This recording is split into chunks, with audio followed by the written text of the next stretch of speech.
સુરત શહેરમાં ટ્રાફિક પોલીસે સિગ્નલ ભંગ કરતા વાહન ચાલકો સામે કડક કાર્યવાહી કરવા માટે સ્પેશિયલ ડ્રાઈવનું આયોજન કર્યું છે। શહેરના 3 રિજનમાં આ ડ્રાઈવ યોજાઈ રહી છે। લાલ દરવાજા વિસ્તારમાં ટ્રાફિક ડીસીપી પન્ના મોમૈયા ખુદ ઉપસ્થિત રહ્યા હતા।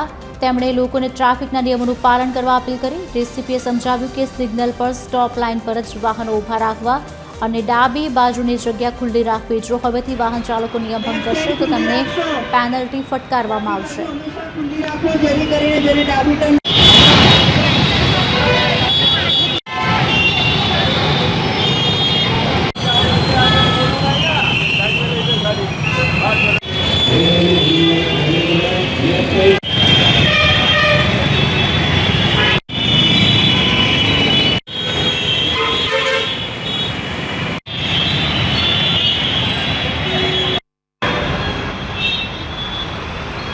लेफ्ट साइड खुली રાખો ડાબી બાજુ હંમેશા ખુલ્લી રાખો જેથી કરીને જેને ડાબી ટર્ન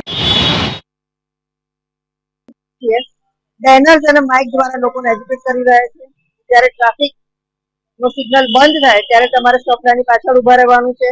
લેફ્ટ સાઈડ હંમેશા ખુલ્લી રાખવાની છે જેથી કરીને જેને લેફ્ટ ટર્ન લેવો છે એ લોકો સરળતાથી નીકળી શકે। અને સાથોસાથ જે રોંગ સાઈડ ચલાવી રહ્યા છે એ લોકોને અમે દંડ કરી રહ્યા છે કારણ કે રોંગ સાઈડ ચલાવવું ખૂબ રિસ્કી છે।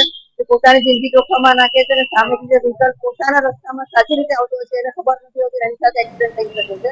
આ રીતે બે જિંદગી જોખમમાં મુકાઈ શકે છે। રોંગ સાઈડ ચલાવવું ખૂબ રિસ્કી છે।